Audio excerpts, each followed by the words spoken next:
o los víbores, ya.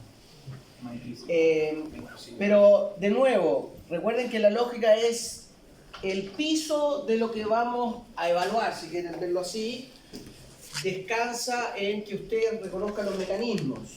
El mecanismo cardiogénico de la generación de potenciales de acción, los aspectos mecánicos, porque después lo vamos a integrar con qué pasa con el cortisol, la insulina, bla, bla, bla, ¿ya? Por lo tanto, es importante que lo mantengan presente.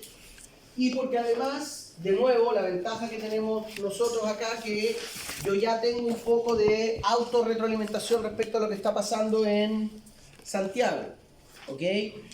Y por lo tanto voy a tratar de ir haciendo algunos puntos precisos respecto a cómo visualizar desde el punto de vista de la integración fisiológica. Por lejos, lo más importante es visualizar al corazón como la bomba peristáltica que está permitiéndonos movilizar la sangre, sistema circulatorio, y llevar oxígeno y hacer un clearance de CO2 en los órganos que, ¿no es cierto?, que tienen una alta tasa metabólica, ¿ya? Pero en ese contexto, el aspecto eléctrico, ¿no es cierto?, lo que no tienen que olvidar es que el músculo es triado y por lo tanto hay un acoplamiento excitación-contracción, y la gran ventaja que en el corazón, ¿no es cierto?, mamífero, al estar sincronizado a través de hacer una lectura de la actividad eléctrica, el electrocardiograma, podemos adivinar cómo es la actividad mecánica. Y eso es lo más importante a reconocer. Pero por cierto que también es importante que ustedes reconozcan cómo se generan los potenciales de acción en el corazón. Y aquí básicamente hay dos tipos de potenciales de acción. El potencial de acción de los marcapasos, ¿no es cierto?, que es una característica, de hecho, la quintesencia del ícono de la vida es un corazón latiendo, ¿no es cierto? Y por mucho tiempo, incluso el corazón se asumía que era el órgano más importante, más que el cerebro, etc. Y entonces el potencial de acción del marcapasos, que en el 90% de los casos nos vamos a referir al marcapasos senoauricular, se ubican un poco en la anatomía cardíaca, ¿no es cierto? Pero todo lo que hablemos del marcapaso senoauricular, cuando yo diga marcapaso va a ser ese, pero también se aplica al aurículo ventricular. Son cualitativamente iguales, expresan los mismos tipos de canales. Y cuando hablemos del segundo tipo de potencial de acción, que es el del ventrículo izquierdo, que la importancia, entonces el primero tiene la importancia de generar la actividad eléctrica. Entonces, aquí ustedes, y garantizado que de alguna manera u otra yo voy a velar en la prueba porque ustedes me demuestren que entienden cómo es que se genera un potencial de acción de manera intrínseca en el corazón, ¿ok? Y esa es la importancia que tiene el potencial de acción marcapaso. Y el potencial de acción del ventrículo izquierdo, que de nuevo es igual al del ventrículo derecho y de las cámaras auriculares, cualitativamente es lo mismo, vamos a hacer algunas precisiones, tiene la importancia que efectivamente ese es el que genera la contracción del ventrículo que expele la sangre, bla, bla, bla. ¿Ya? Entonces es importante que vayamos reconociendo los dos aspectos. A mi parecer, en el Bernie Leve hay varios capítulos, está fragmentado porque en la parte de musculatura hay un capítulo de músculo cardíaco, pero después, como 5 capítulos después, viene circulatorio, está disociado.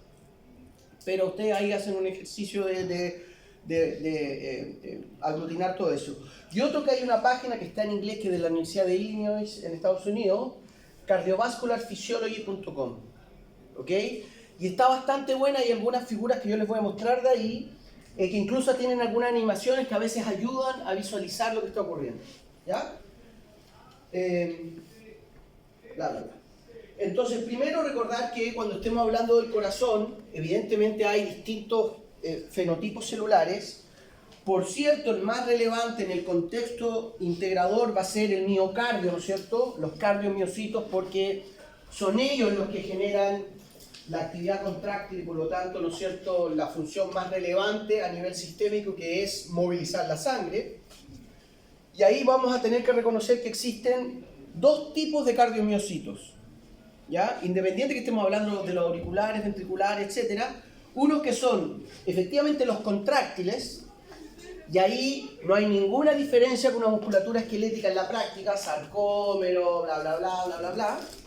Pero también hay, como lo que ocurre en los marcapasos, lo que ocurre en las fibras de Purkinje, las de His, hay cardiomiocitos especializados que no se contraen, pero que sí son, están especializados en ser conductores.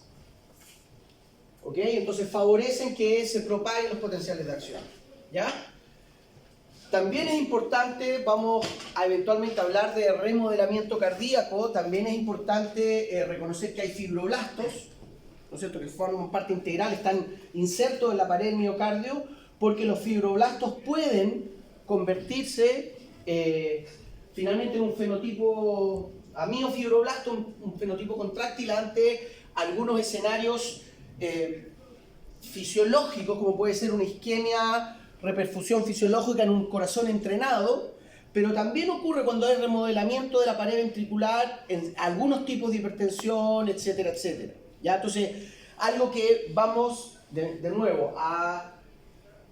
Recuerden que mi estrategia es tratar de ver lo mínimo necesario para entender todo y después, por último, recapitulamos aspectos importantes, pero una característica del corazón humano es que tiene un remodelamiento muy importante. Entonces el corazón trabaja más, se atrofia, se hipertrofia el ventrículo izquierdo, etcétera, etcétera, etcétera. ¿Ya? Y esos aspectos es importante conocerlos. ¿Ya? El otro fenotipo que cobra importancia en el trabajo cardíaco es las células endocárdicas, ¿ya? Que recuerden son muy similares al endotelio, no sé con cuánto detalle lo han visto en anatomía, pero básicamente el endocardio, recuerden que es esta monocapa que recubre, ¿no es cierto?, la pared ventricular del lumen de la cámara. ¿Ya? Lo importante es que estas células endocárdicas son las que forman las válvulas. Y como espero que les vaya quedando claro desde la siguiente diapositiva, ¿no es cierto? Si las válvulas no funcionan bien, nada funciona bien en el corazón. ¿Ya? Porque lo que permite, una característica que tiene el corazón, es que tenemos que superar una poscarga. La poscarga es la presión que yo necesito superar para abrir la válvula aórtica y desplazar esa tremenda columna de líquido, de sangre que está en la aorta carótida femoral, y es realmente mover toda la volemia, toda la columna de agua que tenemos en este circuito. Y esa presión es muy muy alta. Recuerden las películas de samurái cuando le cortan la cabeza y salta el chorro de sangre, ¿no es cierto? Realmente es la presión de 120 milímetros de mercurio es tremendamente alta. ¿Ok? Y la presión sanguínea de la sangre venosa que viene por la cava inferior a la aurícula derecha es tremendamente baja, es virtualmente cero. Y vamos a ver que desde el punto de vista hemodinámico, ¿no es cierto?, del aspecto hidráulico, llamémoslo así, de cómo se moviliza esta columna de sangre, es difícil visualizar que con presiones tan pequeñas, de todas maneras la sangre llega. ¿Ok? Pero el hecho concreto, que es algo que ofrece una pregunta súper relevante que hace 200 años no podían explicarla, es cómo lo hace el corazón para generar ese tremendo cambio de presión, de virtualmente 0 a 125, 130, porque no solo tenemos que superar la presión de apertura de la válvula aórtica, que es la presión arterial, sino que tengo que superarla para efectivamente empujar la sangre, ¿no? Lo visualizan eso, ¿ya? Y básicamente ahí lo que hay que tener claro es que las válvulas, las auriculoventriculares, la mitral, etcétera, y la aórtica y la pulmonar, operan, se abren y se cierran por diferencias de presión. Es la diferencia de presión la que determina que se abran o se cierran, ¿ya? Por lo tanto, si el endocardio está dañado y tenemos una insuficiencia en la válvula aórtica, vamos a tener regurgitación de la sangre arterial hacia el corazón y por lo tanto inmediatamente hay una insuficiencia cardíaca porque no estamos logrando expeler la sangre que necesitamos para cubrir los requerimientos de nuestro organismo. ¿Ah? Ya lo hemos mencionado, pero si lo recuerdo al tiro, lo vamos a repasar. Gasto cardíaco, ¿sí? Frecuencia por el volumen latido. Esto es más o menos 5 litros por minuto en nuestro paciente arquetípico 70 kilos, 72 latidos por minuto, más o menos 70 ml en cada eyección, ¿ok? 70 por 70, 4.900, ahí, por ahí va, ¿no es cierto? Pero evidentemente la capacidad de poder desplazar esos 70 ml depende de que las válvulas estén operando muy finamente, ¿ok? Entonces en ese contexto, recuerden que lo primero, entonces, el problema fisiológico es lograr que el corazón movilice esa tremenda columna de sangre. ¿Sí? Visualícenlo, la aorta, carótida, femoral, toda esa columna de 5 litros de sangre que tiene que movilizar. ¿Ok? Por lo tanto, se hace tremendamente importante, a la luz de lo que ustedes ya saben, que la fuerza que puede hacer un músculo estriado depende que trabajen todos los miocitos a la misma vez. ¿No es cierto? Recuerden la estrategia en el tétano. ¿Se acuerdan que en la musculatura esquelética básicamente lo que vemos es que se suman tan rápido las sacudidas que generamos más fuerza? Aquí es la misma lógica de otra manera. Reclutamos, en rigor no hay reclutamiento en el corazón porque todo esto está lleno de sinapsis eléctricas, pero en el fondo se genera el potencial de acción en el nodo senoauricular y todo el territorio atrial o auricular, como quieran decirlo, ¿no es cierto?, se contrae al unísono. Y eso genera que efectivamente, ¿no es cierto?, aumente muchísimo la presión en la sístole auricular, y por lo tanto la válvula cede y se empieza el llenado ventricular. ¿Ok? Entonces, una primera característica esencial es que la actividad mecánica es sincrónica. Esa sincronía, más allá de lo lindo que puede sonar, es absolutamente necesaria para que tengamos un flujo, ¿no es cierto? Entra la sangre venosa, un poquito ácida, etcétera, llena de CO2, se va al territorio, a la circulación menor, vuelve al ventrículo izquierdo, pero para que eso tenga una vectorialidad, una direccionalidad eficaz, ¿no es cierto?, precisa que haya contracción sincrónica. Por eso se hace tan relevante cuando uno mide eléctricamente, cuando hay fibrilaciones. Cuando tenemos fibrilaciones en el corazón y el paciente dice, ¡ay, que tengo un soplo, no sé qué! Es porque algunas de estas fibras, qué sé yo, tuvo un episodio isquémico o el periodo de inactivación duró un poquito más, se descoordinó respecto al resto y descarga, ¿no es cierto?, de manera asimétrica. Y eso que vamos a ver que se podría eventualmente leer en el electrocardiograma, pero eso implica que entonces ahora no estamos haciendo toda la fuerza que podemos y por lo tanto va a haber una pérdida en la eficacia de eyección. ¿Qué pasa con la función del marcapaso en este caso? Ahí el marcapaso, como vamos a ver, porque la bondad del marcapaso es que es autocontenido. Yo genero la actividad eléctrica del corazón y yo mando, pero no tiene capacidad regulatoria. Entonces ahí cobra relevancia la inervación autonómica. Y vamos a ver que hay un par de reflejos, como el reflejo auricular, de la aurícula derecha, el reflejo de Bendix, que también a través de mecanorreceptores está sensando el grado de distensión y eso ayuda a contraer después el ventrículo y va haciendo los ajustes. Entonces los ajustes, hay algunos ajustes que son intrínsecos del corazón, autonómicos, pero el marcapaso en general no se ajusta. ¿Ya? Pero lo que pasa, por ejemplo, sabemos que el marcapaso, el clásico, el del nodo senoauricular, tiene una frecuencia de descarga, cuando está solo, alrededor de 100 veces por minuto. A través de una mayor ascendencia vagal llega a lo fisiológico in situ, que es 70 por minuto, como quieran llamarlo. ¿Okay? Pero cuando, por ejemplo, un paciente tiene un microinfarto que daña el nodo senoauricular, el nodo aurículo-ventricular se hace cargo del marcapaso. Pero el paciente queda bradicárdico, ¿y cómo nos explicamos eso? Queda con una menor frecuencia, bradicardia, el término está, ¿no? Bradicardia, menor frecuencia cardíaca. El paciente queda bradicárdico porque ahora el marcapaso lo está marcando un seno que tiene una menor frecuencia de descarga. Pero no van a regular en ningún caso, no va a compensar aumentando su descarga. Y lo que pasa es que esa bradicardia, para responderte a la pregunta, va a generar probablemente un menor gasto cardíaco que se va a compensar con un aumento del tono simpático.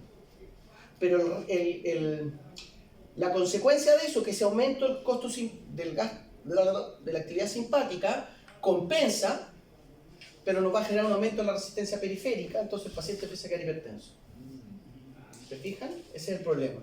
Y vamos a ver además que, por ejemplo, cuando se infarta, deja de funcionar el nodo senoauricular, ahora, como este es el que marca el paso, la depolarización auricular va en la otra dirección. Y uno ve que en el electrocardiograma, no hemos visto nada de electrocardiograma, algo vimos, pero se acuerdan que la onda P es, esto es parte de lo que vamos a ver hoy, ¿no es cierto? QRS, ¿cuál es la referencia de eso?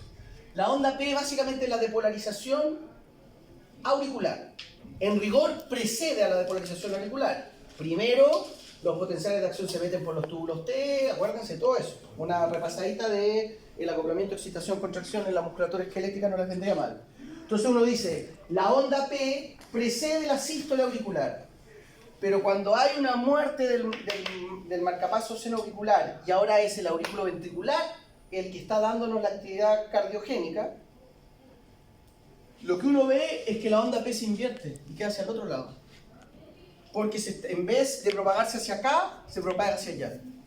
Y ahí lo que no hay que olvidar es que en el electrocardiograma estamos haciendo un registro a distancia, desde afuera, no es despolarización y hiperpolarización.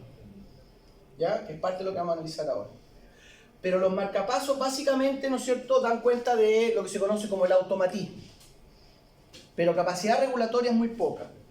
Pero sí el sistema nervioso autónomo va a regular esa frecuencia a través del mecanismo que vamos a mencionar, que involucra receptores beta adrenérgicos, muscarínicos tipo M2 y los niveles de AMP cíclico. ¿Ya?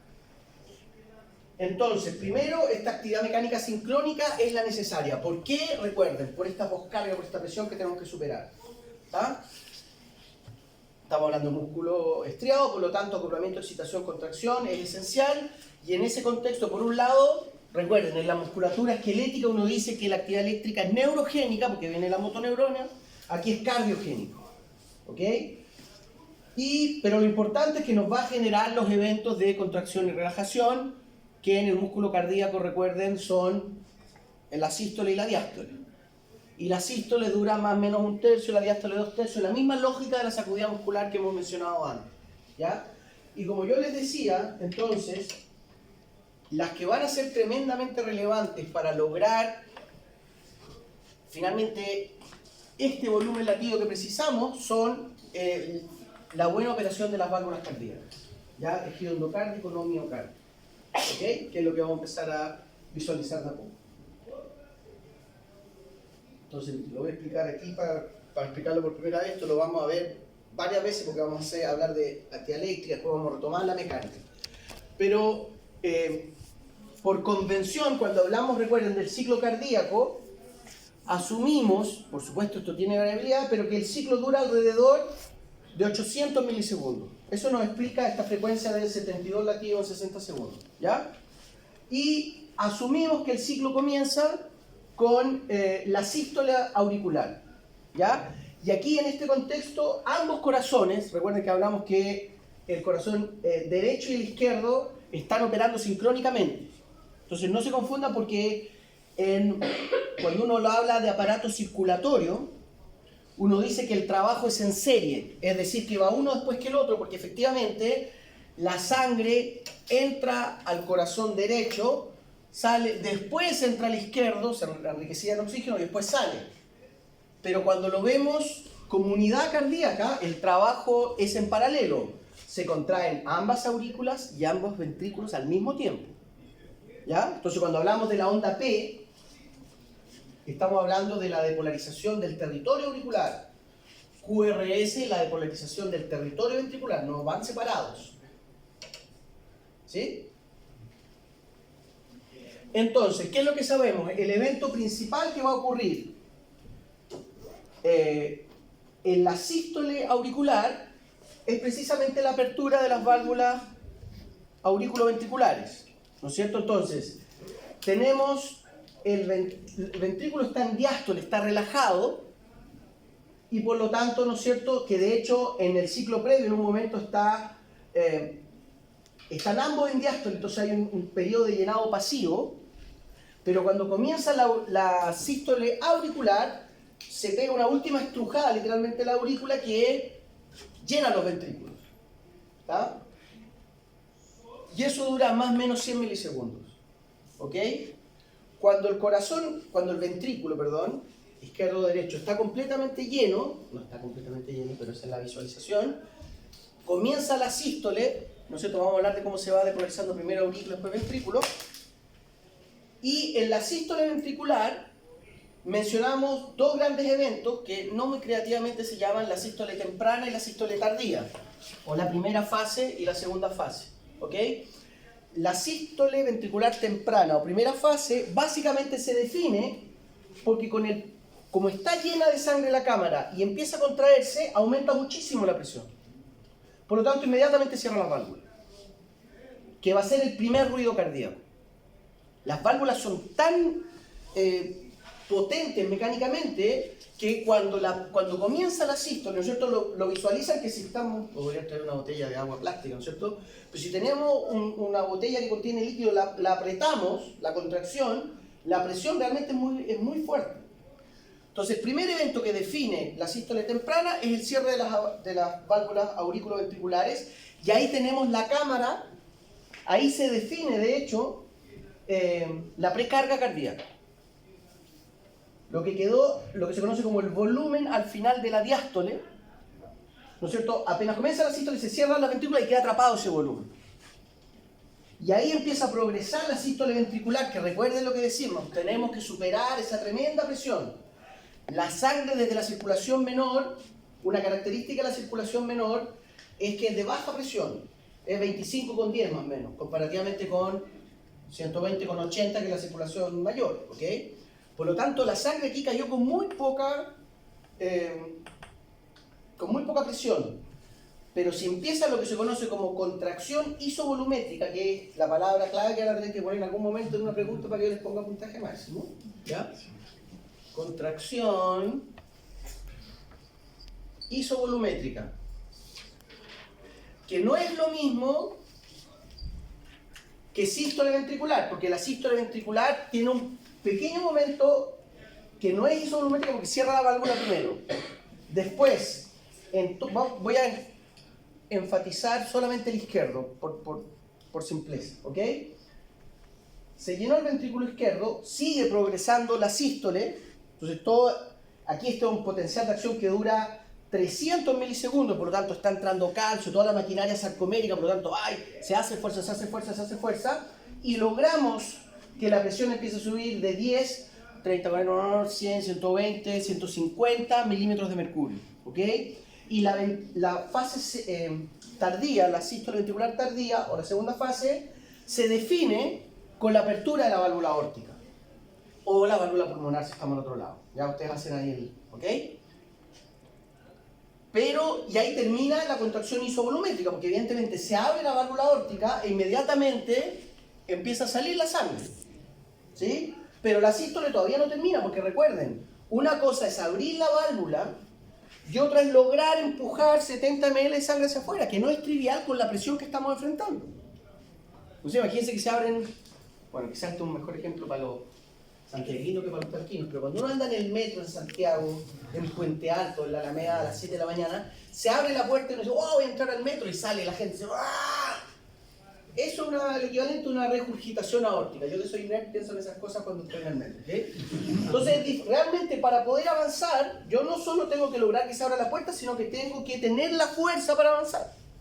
Entonces, la contracción isovolumétrica me permite abrir la válvula aórtica, pero necesito que la sístole ventricular siga progresando para efectivamente inyectar la sangre, ¿ok? Y posteriormente, apenas termina la sístole ventricular, lo que observamos es que la válvula aórtica se cierra de nuevo porque la presión es tremenda. El mismo volumen que nosotros estamos inyectando aporta a la poscarga y por lo tanto la válvula se cierra, que va a ser el segundo ruido cardíaco, y comienza inmediatamente la diástole. Y ahora el corazón, que vació más o menos la mitad de su volumen, el volumen ventricular total, más o menos 150 ml. Entonces uno dice, su precarga 150, más o menos. El volumen latido va a ser 70 ml en condiciones de reposo, y el volumen residual, o volumen al final de la sístole, es más o menos 70-50. La fracción de eyección es como un 55-50%. ¿Me siguen con esa idea, no?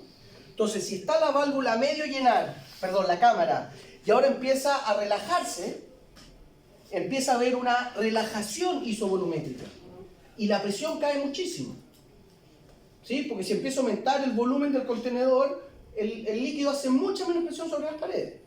Lo visualizan, ¿no? Y eso va a ser tremendamente importante porque necesitamos que la presión en el ventrículo izquierdo caiga tanto que ahora la sístole auricular temprana izquierda logra abrir la válvula y se llena en el segundo ciclo. ¿Lo ven así, no?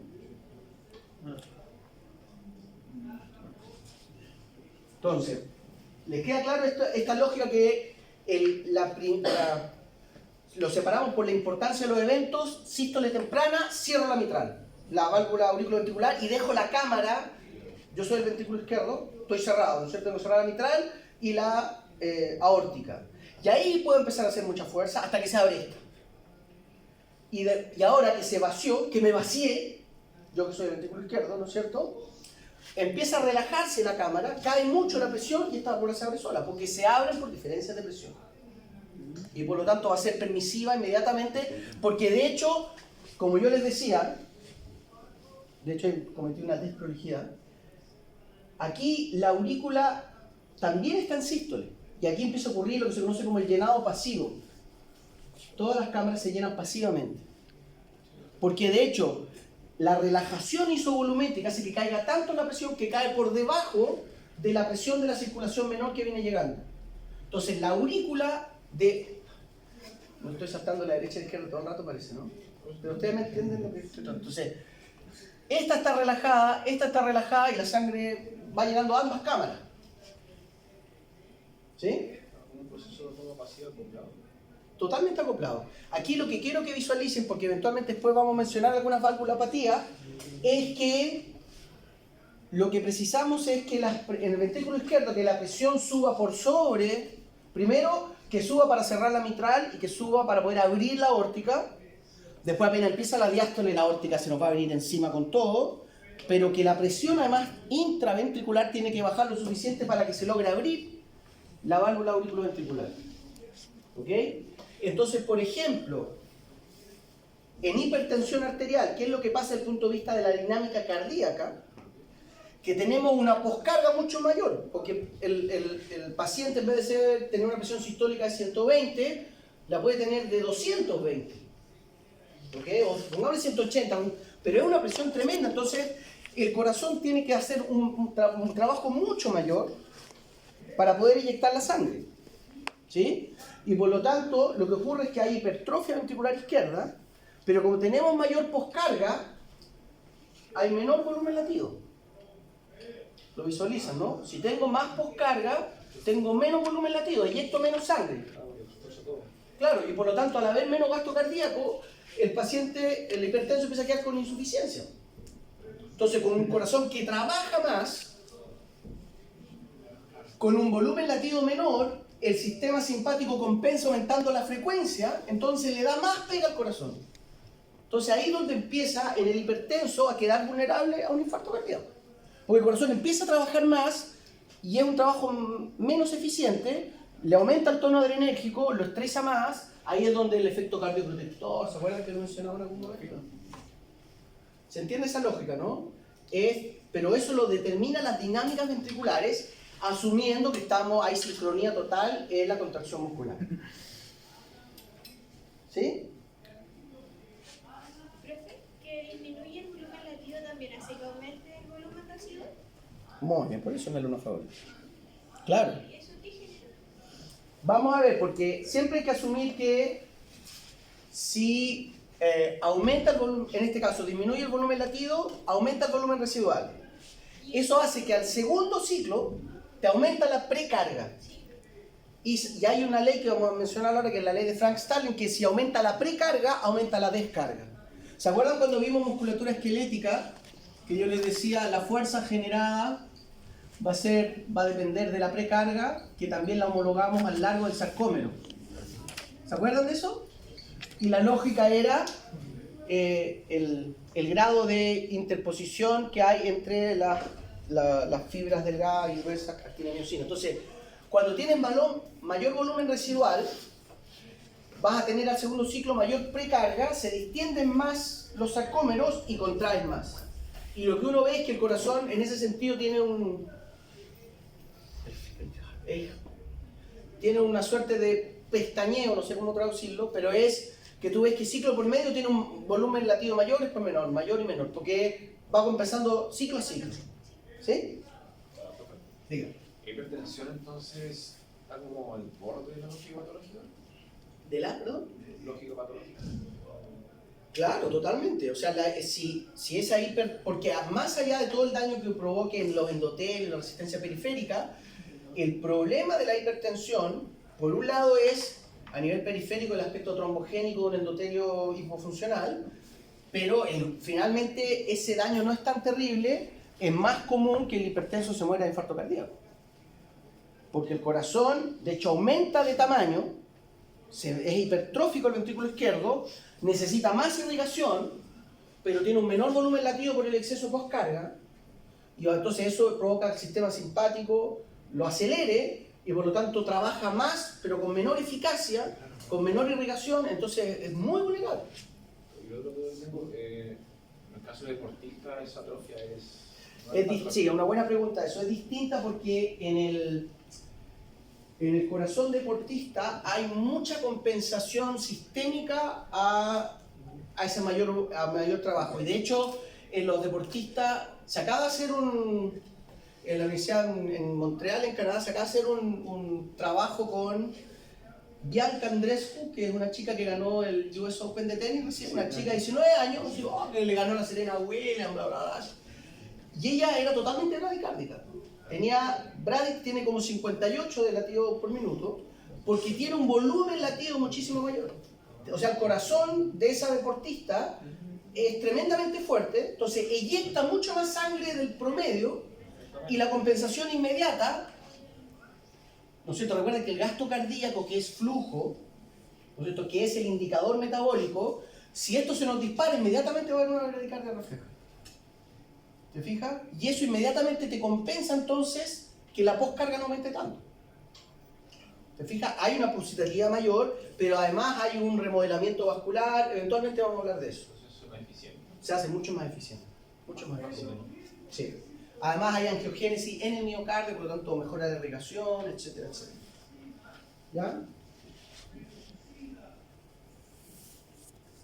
Ya, vamos a hablar algo de la cosa mecánica, pero ahora solo recordarles para que lo que me interesa, ahora que vamos a empezar a ver actividad eléctrica, queda claro lo mínimo del ciclo cardíaco, ¿no es cierto? Más o menos, la importancia de las válvulas, la importancia, lo que quiero que quede claro es la importancia de lograr esa tremenda presión y después la importancia de bajar la presión para que nos entre sangre de nuevo.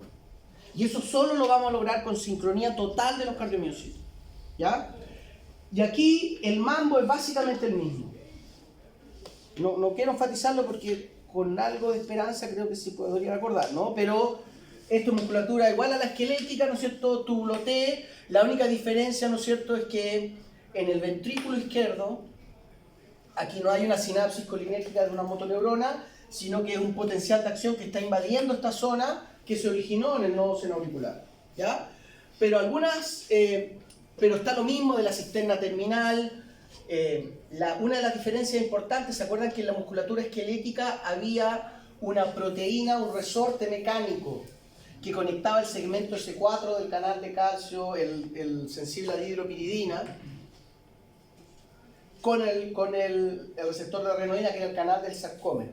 ¿Ok? Entonces decíamos que en la musculatura esquelética no se precisa del calcio externo, porque si bien aquí hay canales de calcio, para la maquinaria sarcomérica solo el calcio interno del sarcómero era suficiente. Una diferencia importante con la musculatura cardíaca es que no existe esa proteína conectora y la isoforma del receptor de adrenalina cardíaca ocupa el calcio como ligando. Por lo tanto, aquí sí que se requiere que entre calcio para que se abra el receptor de adrenalina. ¿Ven la diferencia, no? Entonces, aquí sí que de hecho, el grueso del calcio también viene del retículo sarcoplásmico. De hecho, más o menos el 75-70% del aumento de calcio es del retículo sarcoplásmico. Pero ante una hipocalcemia, vamos a abrir menos cuando hay, perdón, si empiezo a decir términos que de repente no los tienen dominados, tienen que decir. Si hay menos calcio extracelular, eso sí va a afectar la apertura renal porque necesitamos directamente el calcio. ¿Ya? Entonces esa es una diferencia importante. Y lo otro que quiero mencionar por ahora es que en la práctica el cardiomiocito, visualícenlo como una musculatura esquelética oxidativa, mitocondrial. El corazón, más o menos el 25% del peso del corazón es pura mitocondria. Entonces, ¿se acuerdan que hablábamos que la fibra oxidativa era más lenta, pero de trabajo a largo plazo, no era tan rápida? Pero eso se adecua muy bien al trabajo del corazón. Pero eso lo hace que dependa muchísimo del oxígeno, para que la cadena transportadora de electrones esté operando, bla, bla, bla, bla, bla, bla. ¿Sí?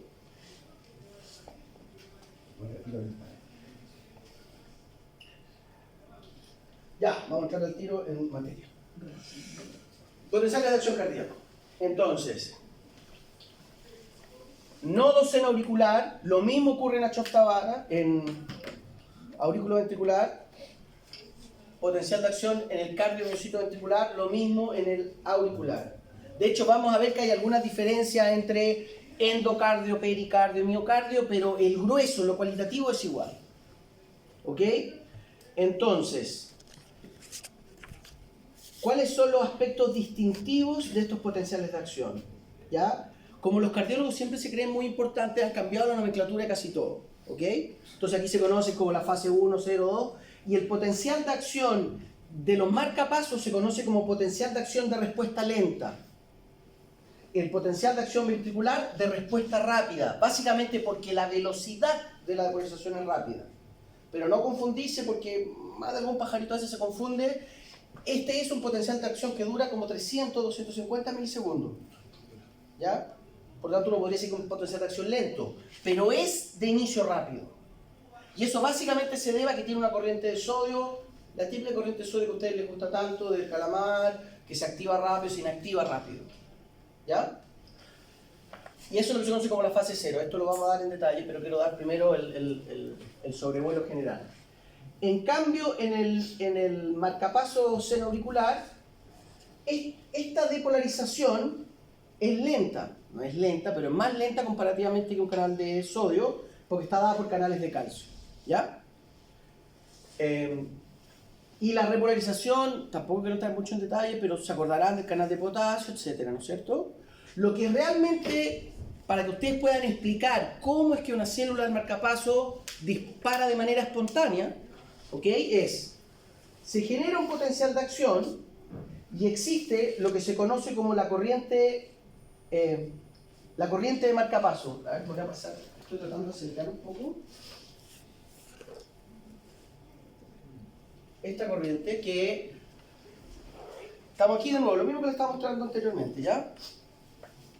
Cuando se hiperpolariza, cuando se repolariza y se hiperpolariza la membrana, hay una corriente catiónica, eso quiere decir, catiónica no selectiva quiere decir que deja pasar sodio y calcio, ¿sí? Cationes, cargas positivas, por lo tanto ustedes inmediatamente deben decir, es una corriente que despolariza. Pero lo funny, que aquí está lo muy nerd, ¿no es cierto?, es que esta corriente se activa por hiperpolarización, no por despolarización. ¿Sí? Entonces, todo lo que hemos dicho hasta ahora es que los canales activados por voltaje se depolariza la membrana y se activan. ¿Ok? Como ocurre acá con un canal de calcio tipo L. Se depolariza la membrana, aquí está el umbral de disparo, se activan los canales. Pero aquí la gracia es que cuando se hiperpolariza, se activa esta corriente marcapaso, que se conoce como, en algunos libros, por eso les puse toda la nomenclatura, se pone como I sub H, corriente activada por hiperpolarización, o I sub F porque es la funny current, porque es muy simpático que se active por hiperpolarización en vez de despolarización. ¿Ya? Yo creo que desde un punto de vista didáctico es mejor reconocerla como la corriente marcapaso. Ya les voy a explicar por qué, pero esta corriente marcapaso, entonces, lo que tienen que saber sí o sí, que se activa cuando se repolariza la membrana. Entonces nos permite inmediatamente explicar que disparamos un potencial de acción, se repolariza la membrana e inmediatamente empieza a depolarizarse de nuevo. Por lo tanto, estamos en buen pie para disparar un segundo potencial de acción. ¿Ya? Y esos canales, para que sepan, los de la corriente marcapaso, se conocen como HCN porque se activan por hiperpolarización y el otro estímulo de estos canales son los nucleótidos cíclicos, particularmente el AMP cíclico. Y vamos a ver entonces que cuando uno estimula un receptor beta adrenérgico, aumentan los niveles de AMP cíclico aumenta esta depolarización y esto empieza a disparar más. Y uno puede explicar la taquicardia beta-adrenérgica.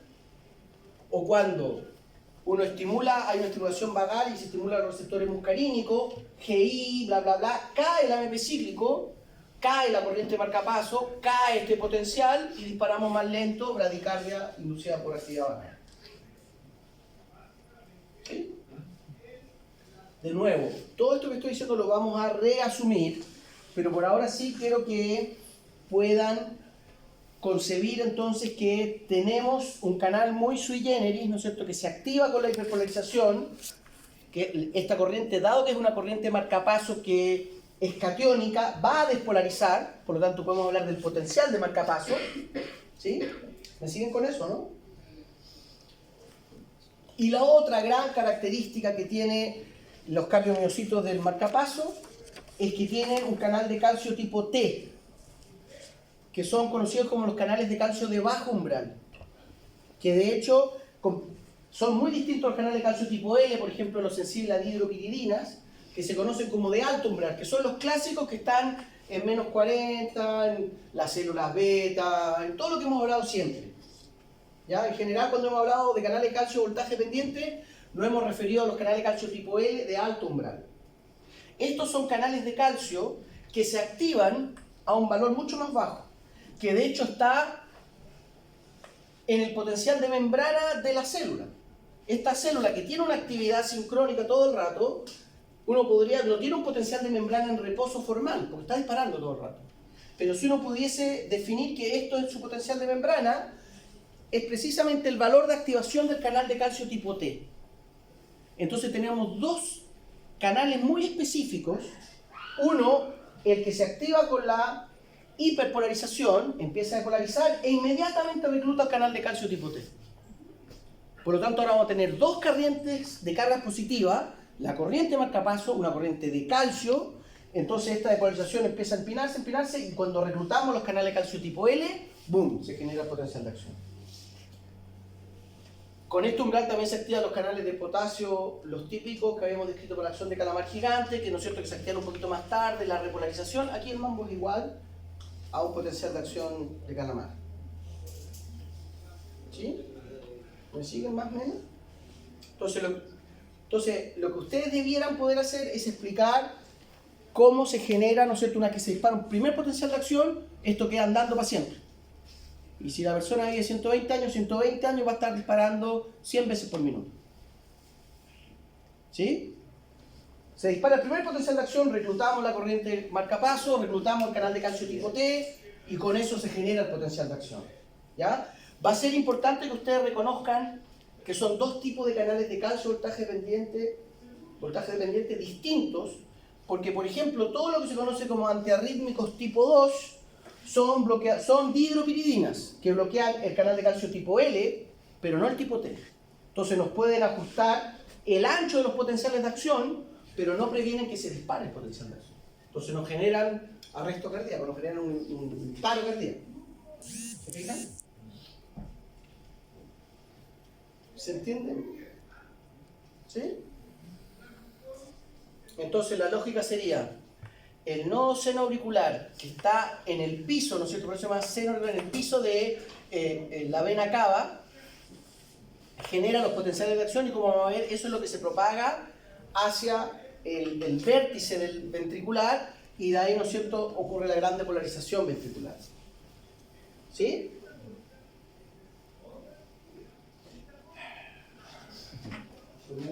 ¿Están pensando en percepción sensorial? Después les voy a hablar del potencial de acción ventricular. Miren, esto es lo que les quiero mostrar de la corriente marcapaso, que es algo que va a ser relevante para la regulación autonómica. No sé si... Bueno, bien cortito. 6 segmentos transmembrana, el segmento S4. Ustedes son expertos en canales de voltaje pendiente. El segmento S4 es el mismo que un canal voltaje pendiente, pero es las compuertas las que están dando vuelta. ¿Ok? Entonces, el canal se va a abrir cuando haya una hiperpolarización. Pero además, lo que es importante, que en la cola carboxiterminal del segmento transmembrana 6, hay un sitio de unión para nucleótidos cíclicos. Porque este es el sitio donde podemos explicar el mecanismo de regulación autonómica del corazón. ¿Ok? Y lo que sabemos, por ejemplo, para hacer la historia corta, que si agregamos isoprotenerol, que es un agonista beta adrenérgico, en el corazón solo hay receptores beta, no alfa, en el miocardio, lo que vemos es que hay un gran aumento de la corriente marcapaso. En todo el rango de voltajes, lo que uno ve es que en presencia de isoprotenerol, ¿no es cierto?, hiperpolarizamos la membrana y aumenta la corriente de entrada, es decir, la corriente que despolariza. Y esa corriente depende del voltaje, de la hiperpolarización y del AMP cíclico finalmente. ¿Se acuerdan aquí? Receptor beta, GS, anisiclasa, AMP cíclico.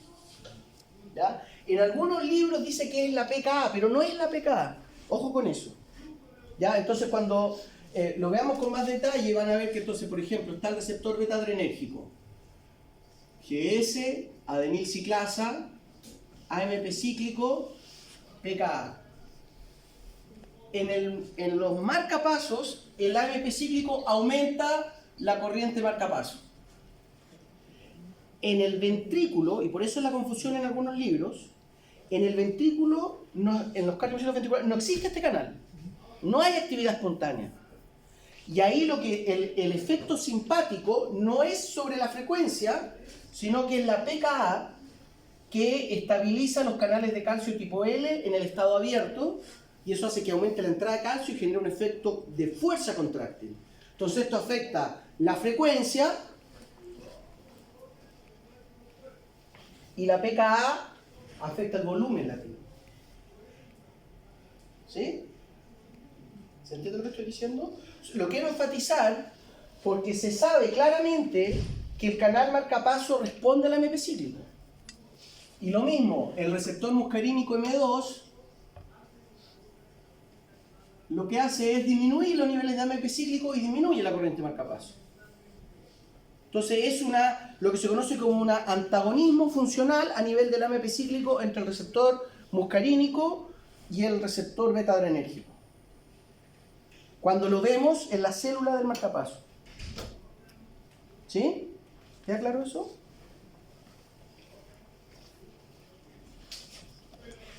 Muy bien. Entonces, lo que tenemos que reconocer, este es un esquema muy sencillito, tenemos la célula marcapaso donde está ocurriendo todo este mambo, y lo que ahora necesitamos es que el potencial de acción se propague. ¿Ok? Entonces, lo primero que hay que recordar es que todos los cardiomiocitos están conectados por sinapsis eléctricas. Que recuerden cuando hablamos de la sinapsis eléctrica el semestre pasado, yo les comenté que una característica de la sinapsis eléctrica, de las uniones en hendidura, como quieran llamarla, es que genera una sincronía eléctrica y metabólica. ¿Se acuerdan? Y aquí básicamente entonces la lógica es, aquí se disparan de manera espontánea los potenciales de acción e inmediatamente se van a ir propagando por el territorio conectado a través de sinapsis eléctrica. ¿Sí? Entonces, aquí hay dos aspectos importantes. Primero, que hay como una propagación isotrópica, porque se sabe, no voy a entrar mucho en el detalle, pero que los cardiomiocitos tienden a ser un poquito más anchos hacia su polo distal. Y eso, recuerden, cuando una fibra tiene mayor diámetro, disminuye su resistencia. Entonces, facilita la propagación. Además, si bien hay algo de sinapsis eléctricas laterales, el grueso de las uniones están en esa frontera, ¿no es cierto?, entre un cardiomiocito y otro, y por lo tanto el potencial de acción pasa equivalentemente a través de un colador, ¿sí?, de una célula a otra, casi sin atenuación, ¿ya? Pero además existe dentro de estos cardiomiocitos algunos que están especializados, lo que mencionamos hace un rato, entonces que no tienen la maquinaria contráctil, por lo tanto no están llenos de proteínas. ¿Se acuerdan lo que mencionábamos cuando hablamos de musculatura esquelética? Que el músculo en parte es denso y es pesado porque tiene mucha proteína, ¿no es cierto? Por eso un bistoco es saludable, que la proteína no. Pero aquí hay algunos de estos que conforman las vías de conducción que son menos densos, tienen un citoplasma menos denso literalmente, y además tienen otras pequeñas características que hacen que tengan aún menos resistencia y por lo tanto, recuerden, hay que pensar en un flujo de corriente iónica, al igual que un flujo de agua. Se va a ir por donde le salga más fácil, donde haya menos resistencia. Por lo tanto, si hay algunos cardiomiocitos que tienen menos resistencia, por ahí va a propagarse. ¿Ya? Entonces, existe la propiedad de que todos los cardiomiocitos propaguen, pero si hay algunos que tienen menor resistencia, se va a ir todo por ahí. Pero eso es importante reconocerlo, porque como yo les digo, hay vías que conectan, qué sé yo, el nodo senoauricular con la frontera auriculoventricular, donde está el nodo de Achortavara, pero si se daña alguna de esas vías de conducción, igual se propaga el potencial de acción. Más lento, y uno ve que aumenta la distancia entre P y el complejo QRS. Porque igual se va a poder propagar, pero se perdió la vía más rápida. ¿Se va entendiendo eso, no? Entonces, en ese contexto, les quiero recordar, si es que lo han visto o que sepan, ¿no es cierto?, que en la unión, lo que se conoce como los discos intercalares, ¿sí? ¿No es cierto? Recuerden aquí, de nuevo, lo que es tremendamente importante es la sincronía a través de la cual, ¿no es cierto?, se puede propagar el potencial de acción, ¿ya? Y para eso tiene que haber un orden muy exquisito en cómo están dispuestas las células en el territorio cardíaco, ¿ok? Y lo que sabemos que el disco intercalar, ¿no es cierto?, que se llama así porque evidentemente está intercalado entre cada célula, básicamente obedece a una suerte de balsa proteica en que no solo están las uniones en hendidura, la sinapsis eléctrica, sino que están las clásicas uniones estrechas donde hay caderinas, esta la mácula adherens, la fascia adherens, pero son las típicas anclas proteicas que hay en el tejido epitelial, por ejemplo. ¿Sí? Y por lo tanto, eso es importante porque, de nuevo, será muy gruesa la pared, sobre todo el ventrículo, pero la contractibilidad y las presiones intracamerales son muy fuertes, entonces se precisa que haya mucha cohesión entre los tejidos. ¿Ok? Pero aquí, finalmente, lo que va a ser relevante en términos de propagación, es la vía de conducción. ¿Ok? Entonces, de nuevo, por favor, aquí no se confundan, aquí no hay nada, estoy acordando algunas preguntas que hicieron en Santiago, no hay nada parecido a mielina ni eso, esto es cardiomiocito, no es tejido nervioso. Entonces, en este esquema lo que se caricaturiza serían los mismos cardiomiocitos que vimos en la diapo pasada, pero precisamente se están marcando los que están unidos, que tienen menor resistencia y que por lo tanto son más permisivos a la propagación.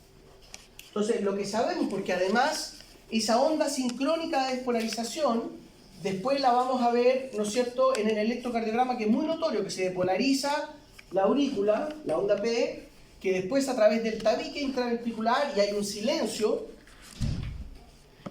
porque toda la onda depolarizante viaja por el tabique, porque por aquí, donde prevalece, ¿no es cierto?, hay menor resistencia, y llega al vértice ventricular, y de aquí se va propagando la depolarización hacia arriba. ¿Ok? Entonces hay una vía que se conoce más, lo que le estaba mencionando, estoy hablando muy rápido, ¿no? Hay una vía de comunicación que se conoce como la internodal, entre el nodo senoauricular y el nodo auriculoventricular, ¿ok? También están los haces de Bachmann que conectan con la aurícula izquierda.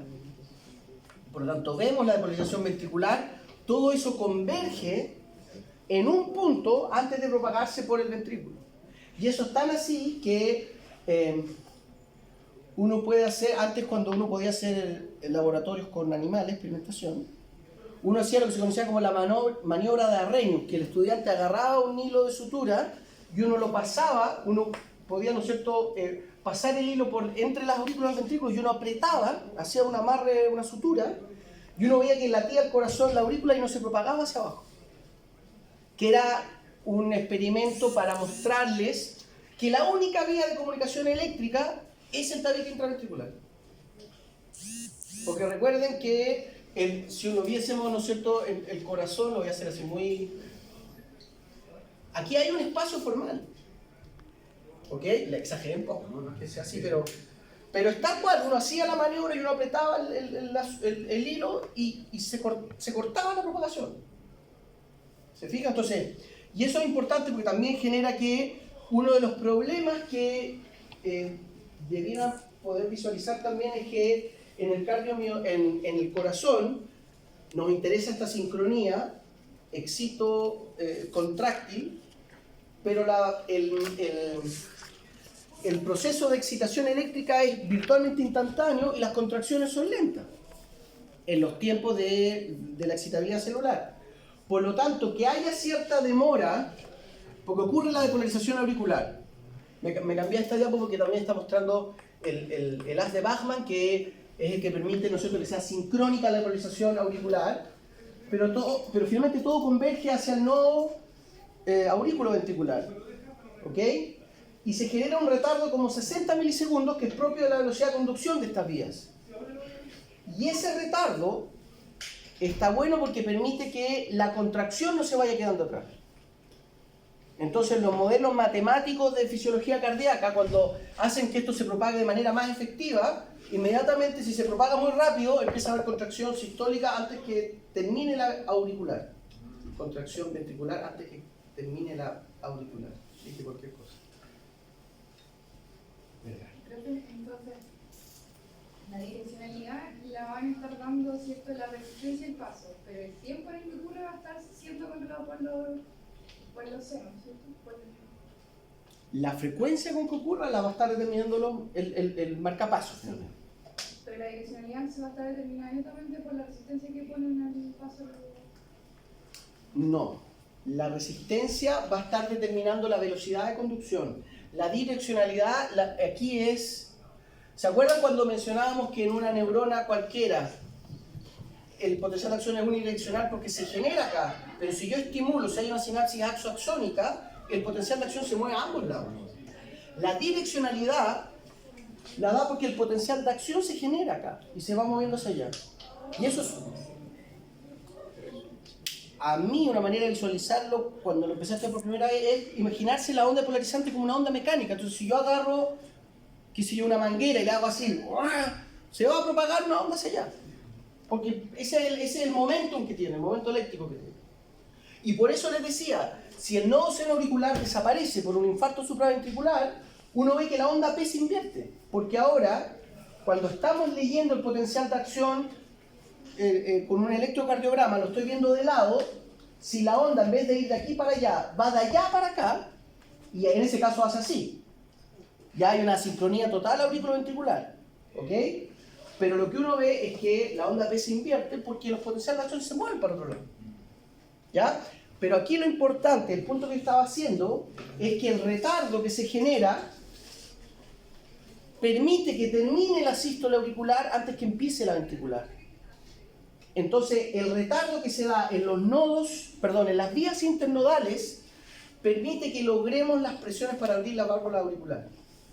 Porque si empieza la sístole ventricular cuando todavía no ha terminado la auricular, vamos a hacer colapsar a la válvula mitral. ¿Sí? Entonces, de nuevo, cuando hablamos de la conducción del impulso eléctrico en el corazón, llega al nodo auriculoventricular y de ahí se propaga por el tabique. Y de ahí, ¿no es cierto?, surge, bueno, aquí está, ¿no es cierto?, la fibra Purkinje, como se dice en checo. Y eso es lo que va, ¿no es cierto?, generando toda la depolarización ventricular. ¿Ya? Profe, no sé si... Pregunte nomás, carajo. Ya. Se supone que si parte todo desde el nodo seno-auricular, ¿qué hace que solamente, o sea, la inervación hace que solamente el nodo seno-auricular propague el impulso y que desde, por ejemplo, la parte de abajo no contraiga, o sea, el orden de la contracción? Ya, sí, pero ¿por qué dijiste la inervación? O sea, porque tiene que haber algo que genere el impulso. ¿Pero qué es lo que genera el impulso, pues, mujer? El mismo nodo. El mismo nodo, no, sí, po. Por eso es cardiogénico, no es neurogénico. Es el mismo nodo. Si tú agarras, ¿cuál es la gracia del corazón? Y uno dice, la vida.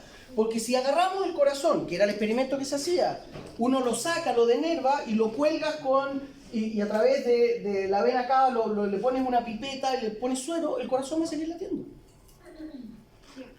Pero ¿qué hace que el nodo solamente, o sea, como el que controla el resto de... ¿Sí? ¿Qué es lo que hace que esto se genere? Porque se supone que está allá, y está el otro nodo.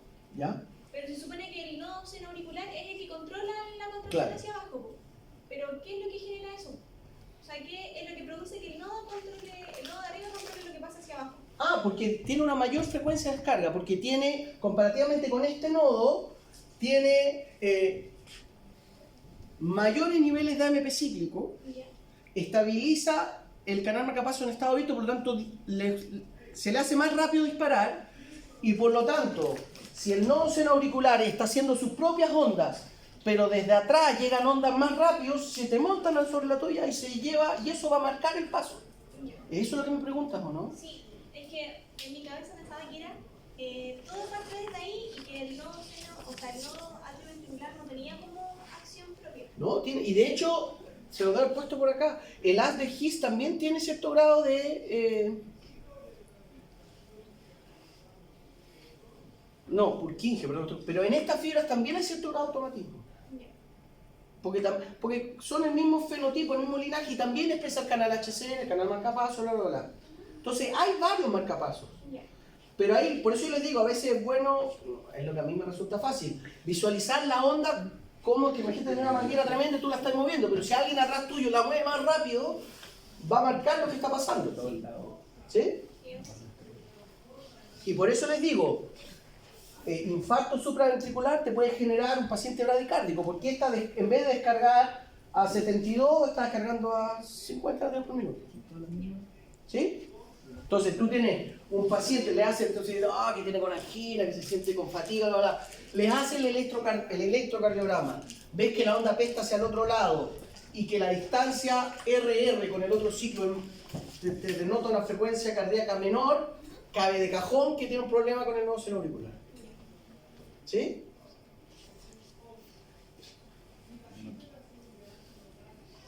¿Cómo estamos de tiempo? Bien. Mira, aquí está precisamente lo que estamos mencionando. ¿No es cierto? La importancia de las vías internodales. ¿Ya? Aquí de nuevo. Este es el nodo auriculoventricular o atrioventricular, como le dicen. Acá estaría el marcapaso el más rápido, ¿no es cierto? Y es a través de las vías en que se genera un retardo en la velocidad de conducción. ¿Sí? Estos son cardiomiocitos, están relativamente especializados, pero están lejos de tener la eficacia de una neurona que tiene una axón, mielina, ¿no es cierto?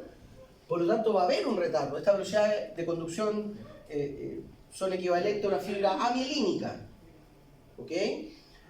Y ese retardo que se genera, precisamente es el que permite lo que yo les decía, que no se desacople la actividad eléctrica de la mecánica, porque la actividad eléctrica es instantánea.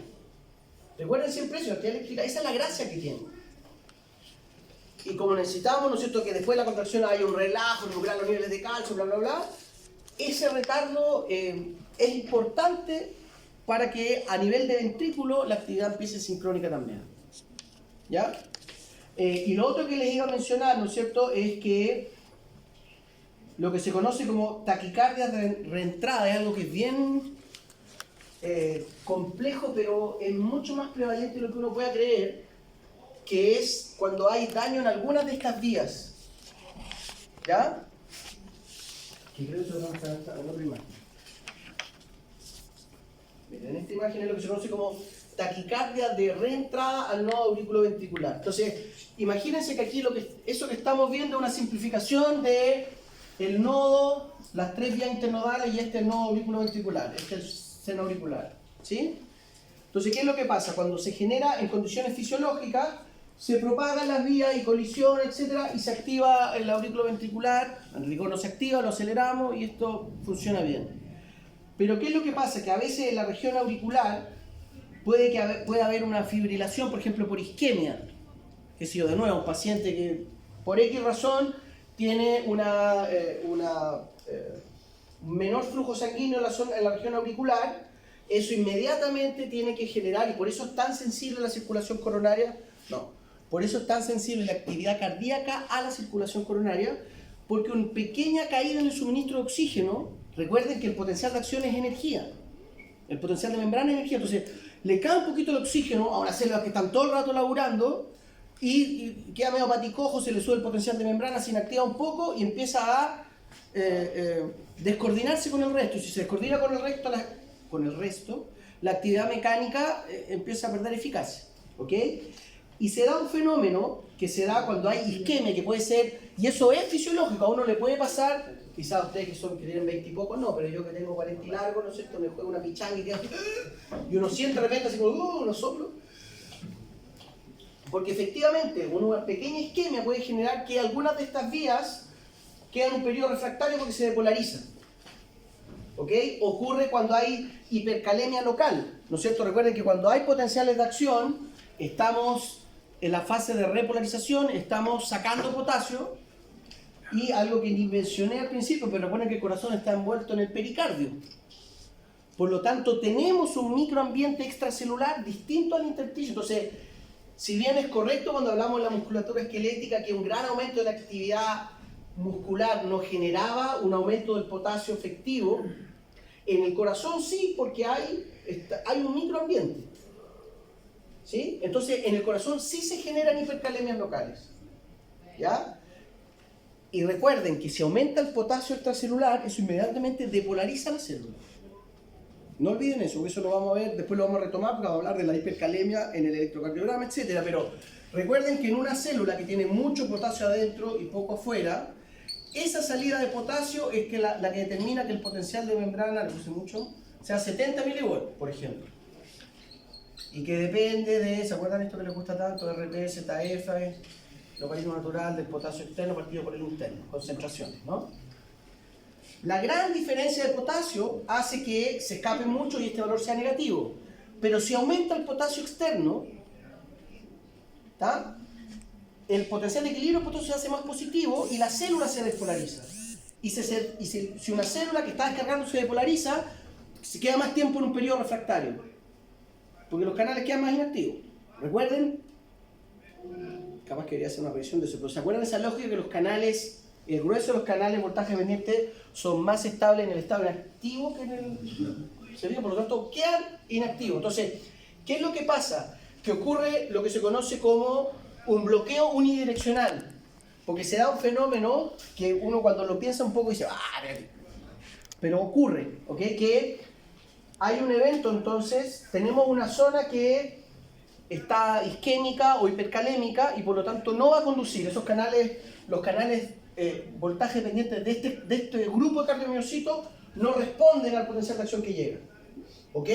Entonces el potencial de acción que se generó en el nodo senoauricular se mueve por otra vía, no por esta.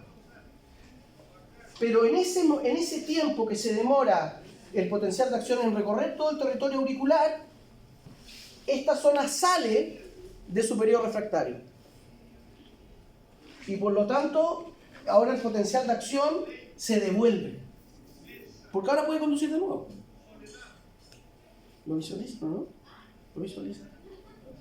¿Te queda claro que si por un pequeño evento en esta zona, una de las vías internodales, no va a conducir, porque si aumentó el potasio y quedaron todos los canales activados, cuando llega el potencial de acción del marcapaso, no pasa por ahí.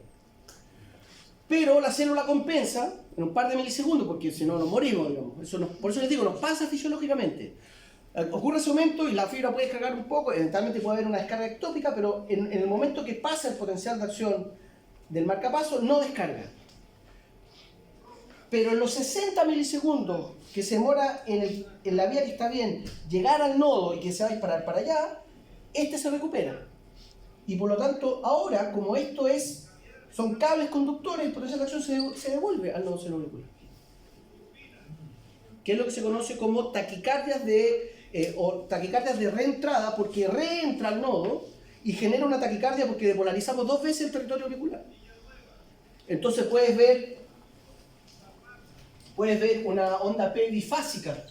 Es una cosa rara porque se angosta la onda P porque ahora no pasa por todas las vías internodales, pero después ves una invertida que te demuestra que se está devolviendo el potencial de acción. ¿Sí? Ahí una de las ventajas que hay es que con la primera depolarización, con esta, ya generamos la sacudida, por decirlo así, la sístole auricular. Por lo tanto, no se puede montar con la otra. Entonces no tiene un impacto mecánico directo. pero tiene un impacto más a nivel de la operatividad de las válvulas del llenado ventricular. Porque la sístole ventricular puede empezar antes, eventualmente. ¿Sí? Entonces aquí, de nuevo, uno dice, pero o sea, tiene que ser justo que el periodo refractario en ese evento dure lo que dura en propagarse y que justo se recupere cuando... Pero pasa. Eso es lo que es llamativo, pasa así. Y la taquicardia, la reentrada al seno auriculoventricular es la taquicardia supraventricular más prevalente que hay. Entonces es muy habitual que pase. Por eso hay que tener siempre presente que la velocidad de conducción va a depender mucho de la irrigación del corazón. Por eso es tan relevante la circulación coronaria, porque si estas células, porque esto no es todo nada, si le baja un poquito el oxígeno, las células se pegan a trastabillada. Y si tienen que estar todo el rato bailando y te pegan a trastabillada, se va a demorar un poco en recuperar el ritmo y en ese poco puede generar un evento. Pero esto se puede perpetuar, ese es el problema. Porque si ocurre que trastabilló en un momento y justo le entró el potencial de acción, cuando salió el periodo refractario, propaga y después de nuevo pasó el potencial de acción hacia arriba y de nuevo queda refractario. Por lo tanto, cuando viene el segundo desde el nodo seno auricular, de nuevo no responde y de nuevo pasa el evento y esto se perpetúa y el paciente queda con la taquicardia. ¿Se fijan? Entonces es normal tener taquicardias de reentrada, que en realidad no son taquicardias, son fibrilaciones supraventriculares, y eso pasa. Cuando uno está con mucha exigencia, el corazón se pega a una asincronía y tiene que ver con estas cosas. Pero lo problemático es cuando calza justo en el tiempo y esto se te perpetúa. ¿Sí? Vamos a empezar a ver potencial de acción ventricular. ¿Estamos o no? Ya. Entonces, vimos, recuerden, el potencial de acción del nodo senoauricular es quintesencialmente igual al del nodo auriculoventricular. Ahora, el potencial de acción ventricular, ¿no es cierto?, que tiene ciertas características. Lo primero, que es llamativo del ventrículo, que sería también las aurículas, bla, bla, bla, es que en general los cardiomiocitos de las cámaras cardíacas tienen la característica de ser las células excitables con mayor permeabilidad a potasio. Tienen muchos canales de potasio y muchos canales de fuga de potasio. Por lo tanto, la característica que tienen es que su potencial de membrana en reposo está muy negativo. Entonces, cuando uno da ejemplos, ustedes ni se van a acordar, pero hace como 25 años cuando yo les hice la clase de excitabilidad celular, yo les dije, las células tienen un potencial de membrana en reposo de en promedio menos 60, pero va desde menos 90 en los cardiomiocitos hasta menos 40 en las células beta. ¿Ya? Entonces son células que en reposo prevalece mucho en la conductancia del potasio, en la permeabilidad de potasio. ¿Qué es lo relevante de eso? Que estamos tan alejados del umbral de disparo que básicamente un cardiomiocito ventricular no va a disparar a menos que sea invadido por un potencial de acción. Y eso es una buena cosa porque impide que haya actividad estocástica, aleatoria. Sí, ¿no? Porque en el fondo están tan lejos del umbral que necesitamos un tremendo impulso, un tremendo estímulo, perdón, para realmente activarlos. ¿Y cuál va a ser ese tremendo estímulo? El potencial de acción que llega ordenadito por el tabique intraventricular y recluta todo el sistema. ¿Ya? También, otra característica que tienen muchas de estas sinapsis eléctricas, por lo tanto son mecanosensibles. Pero eso también clínicamente es relevante porque si el ventrículo está parado y no le llegan potenciales de acción y uno empieza a pegar en la pared ventricular, el corazón arranca de nuevo, porque se activan los canales mecanosensibles y logramos reclutar los canales de sodio, bla, bla, bla. ¿Ok? Entonces, la primera característica es esa, el potencial de acción del nodo senoauricular está por acá. Su potencial de membrana que oscila está entre los 45 y 55 milivolts. Este está en menos 90. ¿Ya? Y el potencial de membrana en reposo, para que sepan, por si lo leen, por si algún momento leen, se conoce como la fase 4. En electrofisiología cardíaca, cuando uno habla, la fase 4 es el potencial de membrana en reposo. ¿Ya? Entonces, vamos a estar en fase 4 hasta que nos llegue un potencial de acción, ¿no es cierto?, esta onda que viene avanzando por el tabique intraventricular desde arriba. Y ahí comienza la fase 0, que es la velocidad de despolarización. ¿ok? Y la fase 0 básicamente es canales de sodio voltaje dependiente. Los clásicos canales de sodio sensibles a tetrodotoxina que se activan rápido y se inactivan rápido, que es lo que quiere visualizar este esquemita acá. De las corrientes que contribuyen al potencial de acción, la contribución de la corriente de sodio es básicamente que esto sea muy rápido. Porque además, recuerden, se inactiva muy rápido. El potencial de acción del calamar dura 1 milisegundo. Este dura 250 milisegundos. ¿Ok? Entonces, por ejemplo, si a un cardiomiocito que está latiendo lo estamos registrando, yo le agrego una gota de lidocaína o de tetrodotoxina, un bloqueador selectivo de canales de sodio, lo que ocurre es que el potencial de acción hace así. Se le enlentece la fase 0, pero el grueso del potencial queda igual. ¿Ok? Entonces, fase 0, que es la fase rápida, por eso se llama potencial de acción rápido, es un canal de sodio. En el marcapasos no hay canal de sodio y por eso es más lento el arranque. ¿Ya? Pero aquí tenemos mucho canal de sodio y lo que vamos a hacer es que rápidamente activamos canales de calcio y potasio voltaje dependiente. ¿Ya? Y aquí hay un canal de potasio en particular que se parece, y aquí empieza a complicarse porque el modelo no es tan simple, por eso uno estudia primero el del axón de calamar gigante, porque aquí se conocen al menos en el corazón humano 8 tipos de canales de potasio distintos, voltaje dependiente. Hay uno que es, aquí en muchas figuras dice TO, que significa Transient Outward, es decir, corriente de salida transitoria. Y es un canal de potasio que se conoce como los canales de potasio tipo A, que se activan rápido, no tan rápido como un canal de sodio, pero se inactivan muy rápido. Entonces generan lo que se conoce como la fase 1, que no está presente en el potencial de acción del marcapaso, porque no existe ese canal de potasio rápido que se inactiva rápido. ¿Ya? Y lo que genera es esto. Una pequeña repolarización que agudiza la espiga del potencial, pero desaparece. Que de hecho esto es un esquema, porque cuando uno hace un registro de un cardiomiocito, el potencial de acción es así. Es mucho más marcada la fase 1. ¿Ya? Pero no vamos a elaborar mucho sobre eso por ahora. ¿Ya? Pero quiero que sepan, de hecho aquí también hay unas corrientes de cloruro, pero no las vamos a mencionar. Pero quiero que sepan entonces que es fase 0, corriente de sodio, rápida. La fase 1 es una corriente de potasio que hace que esto sea muy agudito, y de hecho en parte, de ahí lo vamos a ver, ¿no es cierto?, tiene que ver con las inflexiones que uno ve en el electrocardiograma, pero después, quizás la característica más prominente del potencial de acción ventricular es que tiene una corriente de calcio que dura muchísimo. Y además, si estamos hablando de una corriente de calcio que dura muchísimo en una célula muscular, vamos a tener una contracción tremenda que nos va a permitir generar la presión que estamos hablando al principio. ¿Ya? Y esta fase 2, que es la meseta o el plateau, como quieren llamarlo, no sé cómo le puse yo, pero es una corriente de calcio sostenida. Está entrando calcio, se va a ir activando muy lentamente. Aquí también se activó la corriente de potasio, entonces aquí no confundirse porque esta es la corriente de potasio, evidentemente cae la permeabilidad de sodio porque se empiezan a inactivar, lo típico del canal de sodio, ¿ok? Aquí hay una corriente de potasio que se inactiva, que es lo que de alguna manera se menciona aquí, pero aquí también se está activando las otras corrientes de potasio, pero aquí lo que hay que recordar, ojalá lo recuerden, primero, que el calcio que está afuera tiene 2 cargas por cada molécula, por lo tanto, gana la pulseada, y el balance neto que se depolariza, porque además el potencial de equilibrio del calcio está por los 125 milivolts.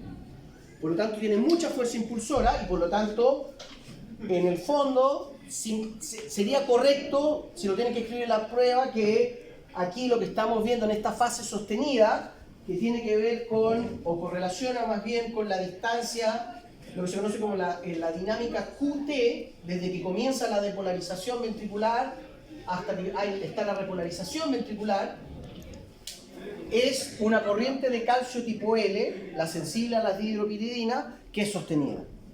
Y a medida que se va inactivando y que la corriente de potasio, que es más lenta, empieza a ganar la pulseada, entramos en la fase 3, que es la repolarización.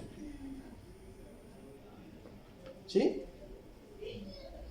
y la fase 3 a medida, ¿no es cierto?, que los canales de potasio se sigue escapando el potasio, se terminan de cerrar los canales de calcio, etc. Y volvemos a la fase 4, que es el potencial de membrana en reposo.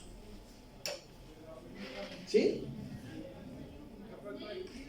Entonces, fase 4, fase 0, depolarización rápida, canales de sodio. La contribución es básicamente hacer rápido el potencial de acción.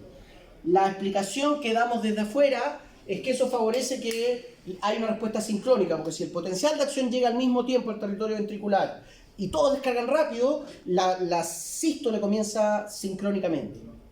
¿Ok? Pero la verdad que contribuye muy poco, recuerden, en 1 milisegundo, contribuye muy poco con el potencial de acción, es un potencial de acción de calcio. Por eso muchos antiarrítmicos le pegan a los canales de calcio tipo L, porque con eso pueden angostar o aumentar la duración del potencial, etcétera, etcétera. ¿Ya? Mira, aquí les voy a mostrar algo que es una publicación que ya tiene casi más de 20 años. Este es un paper que yo tuve que discutir cuando uno pasa en la antigua academia, cuando uno tenía que defender su proyecto de tesis doctoral. El día antes de defender el proyecto de tesis, tenía que defender el proyecto de tesis doctoral y la candidatura a ser doctor, porque se supone que uno es un supergenio, etc. Y para mostrar que uno es un supergenio, te daban un paper que no era de tu área, y al otro día tenías que exponerlo con la comisión. Imagínate cómo estaba uno con eso. Y yo, por suerte, porque yo trabajaba en neurofisiología, trabajaba en excitabilidad, me tocó un paper que había salido ese año, que hablaba de los distintos registros, y ahí yo, no voy a decir que me lucí, pero zafé porque sabía de registros. ¿Okay? Entonces, lo que les quiero decir ahora, porque esto es importante, yo lo he escuchado, se lo he escuchado a algunos futuros colegas suyos. ¿Ya? Primero, que los cardiomiocitos ventriculares tirados hacia el endocardio, el miocardio o el epicardio, si bien el potencial de acción es similar, presenta algunas divergencias. ¿Ok? Expresan básicamente los mismos canales que yo les dije, el canal de sodio rápido, el de calcio tipo L, el de potasio transitorio, el tipo A, etc. Pero, por ejemplo, es lo que yo les decía recién aquí, en el miocardio se sabe que la fase 1 es más marcada. Porque, claro, expresa los mismos canales, pero expresa mayor densidad de estos canales. Por lo tanto, si hay más de estos canales, es más marcada la fase 1. ¿Se fijan? Y lo que sabemos es que entonces cuando tú estás viendo en el electrocardiograma, esto sería complejo QRS, lo que está aquí, ¿no es cierto? Estamos viendo esta parte aumentada. ¿Ya? Y aquí pasa dos cosas. Una cosa que está pasando, que también está pasando, yo la veo más porque es mi área, en la electroencefalografía, que ahora los equipos son tanto más buenos que antes, son mucho más finos, conducen mejor, bla, bla, bla, que leen mejor el registro. Entonces, por ejemplo, en los electrocardiogramas que se hacen en el J. Aguirre en Santiago, que es un equipo espantosamente antiguo de los años 60, virtualmente lo único que tú lees son cardiomiocitos epicárdicos, porque son los que están más periféricos, no alcanza a sentir el campo eléctrico de los demás abajo. En cambio, ahora compraron un super electrocardiograma que registra mucho más claramente los miocárdicos, y por lo tanto en el electrocardiograma empieza a aparecer una subonda entre ese y la estabilización del intervalo QT, que es esa muesca que yo les digo que aparece ahí. Y que por esto, bueno, cuando se empezó, esto pasó en Chile mucho después, pero cuando se instalaron esos equipos de mejor resolución en el NIH, en el Instituto de Salud Pública de Estados Unidos, estaban súper perdidos porque decían, empezó a aparecer una cardiopatía que nadie conocía, porque era algo nuevo en el registro. Y ahí el típico médico viejo, así fumando su pipa, dijo, no sean bobos, ¿no es cierto? Esto es un problema técnico. Entonces aquí, esto lo que llamaba la atención es que aquí había dos vertientes en este paper, uno que te habla que hay distintos, y si uno es muy fino, muy bueno en esto, tú puedes distinguir si puede haber un problema a nivel de los cardiomiocitos más bien endocárdicos, epicárdicos, bla, bla, bla, porque los endocárdicos están más sujetos a una hipoxia por la misma contracción ventricular, etc. Pero el problema real que se estaba generando es que los equipos son tan buenos que empiezan a aparecer otras cosas que antes no podíamos ver, entonces uno no sabe si son patología o son reales. ¿Entienden lo que digo, no? Pero de nuevo, lo que les quiero mencionar, lo que quiero empezar a posicionar con esto, es que el electrocardiograma es la suma de los potenciales de acción de lo que está ocurriendo en el corazón. ¿Sí? Esa es la gracia del electrocardiograma. Entonces, en la onda PQRST, todo esto es básicamente de polarización auricular y todo esto es de polarización ventricular. ¿Ok? ¿Cómo estamos? ¿Cómo ya estamos fritos, no? Sí. Sí. Ya, con este ejemplo termino para retomar después cuando no haya nadie. Donde también eso es un muy buen ejemplo para ver que el electrocardiograma es la suma de todos los potenciales de acción, ¿ok? Es lo que se conoce como el síndrome de QT largo, ¿ya? Como les digo, onda P, la onda QT, se sabe que eso se conoce como la dinámica ventricular porque está bastante bien establecido que Q coincide, y en realidad no coincide, sino que revela la fase cero de los potenciales de acción, del potencial de acción ventricular. ¿Ok? Como buen registro extracelular, no sé si se acuerdan cuando hablamos de los registros extracelulares, potencial de acción compuesto, bla, bla, bla, ¿qué es lo que explica que el complejo QRS sea tanto más grande que el complejo P? Que los ventrículos son mucho más grandes y hay mucho más cardiomiocito que en la aurícula. Por eso el complejo QRS es más grande que el P. ¿Ok? Y el potencial de acción del nodo seno auricular ni siquiera se ve. Contribuye con algo a la pendiente inicial de P, porque primero ocurre el potencial de acción en el nodo seno auricular, después en la aurícula, después en el ventrículo. Pero estos son tan pocas células que contribuyen aquí con virtualmente nada al complejo P. Entonces, en rigor, lo que se dice es que no hay resolución técnica para poder ver el nodo seno auricular en el electrocardiograma. ¿Ya? Pero bueno, lo que sí es muy fácil de distinguir es el complejo, la dinámica QT. El comienzo del potencial de acción ventricular, el término del potencial de acción ventricular. Fase 3, fase 0, fase 3, y esto es la fase 2. ¿Sí? Y aquí fase 1, básicamente. No es solo eso, pero básicamente. ¿Ok? Por lo tanto, la distancia entre Q y T nos va a hablar de cuánto tiempo duró la depolarización y por lo tanto cuánto va a durar la sístole ventricular. ¿Ok? Y bueno, ¿qué es lo que sabemos? Que hay una de las canalopatías clásicas en el corazón, es, ¿no es cierto?, que uno ve que la distancia entre Q y T está aumentada. ¿Ok? Y cuando uno lo ve en el registro de potencial de acción, efectivamente dura mucho más. Y aquí hay dos tipos de síndrome de QT largo. Uno que se conoce como el QT1, que es el más común y el menos complejo, el menos severo, ¿no es cierto?, en el cual lo que ocurre es que hay básicamente el canal de potasio que aporta a la fase 3 a la repolarización no funciona bien. Y por lo tanto, si no hay suficiente corriente de potasio, se demora más en repolarizarse. Y eso explica que el QT dure más y explica que la dinámica ventricular sea más compleja. Y hay otro tipo de síndrome de QT largo en el cual lo que ocurre es que el canal de sodio, el QT3, esto es Long QT Syndrome, síndrome de QT largo 3, en el cual el canal de sodio no se inactiva. Entonces, se genera el potencial de acción, pero como el canal de sodio no se inactiva, se antagoniza al efecto repolarizante del potasio y extiende la duración del potencial de acción. ¿Lo ven, no es cierto? Entonces, y de nuevo, lo que vamos a ver ya la próxima semana, casi seguro, que el intervalo QT, ¿no es cierto?, es una buena lectura de la duración de la sístole ventricular y por lo tanto de la eficacia en la gastrocardíaco, bla, bla, bla, bla, bla. ¿Ok? Pero lo realmente relevante, para que lo veamos cuando yo estoy hablando solo en la noche, dejar la cámara, que lo que quiero que visualicen es eso, ¿no es cierto?, que literalmente el electrocardiograma es la suma de los potenciales de acción. ¿Sí? Eso. ¿Alguna pregunta? Cuando los canales de sodio no se inactivan y tenemos la competencia entre el potasio y el sodio, al final el potasio igual le gana al sodio y logra... Sí, porque finalmente, sí, yo simplifiqué un poco, porque finalmente es, en ese caso es el potasio contra el sodio y el calcio. Pero el calcio se va a ir inactivando. Es el canal de calcio tipo L permanece mucho rato, 300 milisegundos abierto, pero se va inactivando a poco, se va inactivando.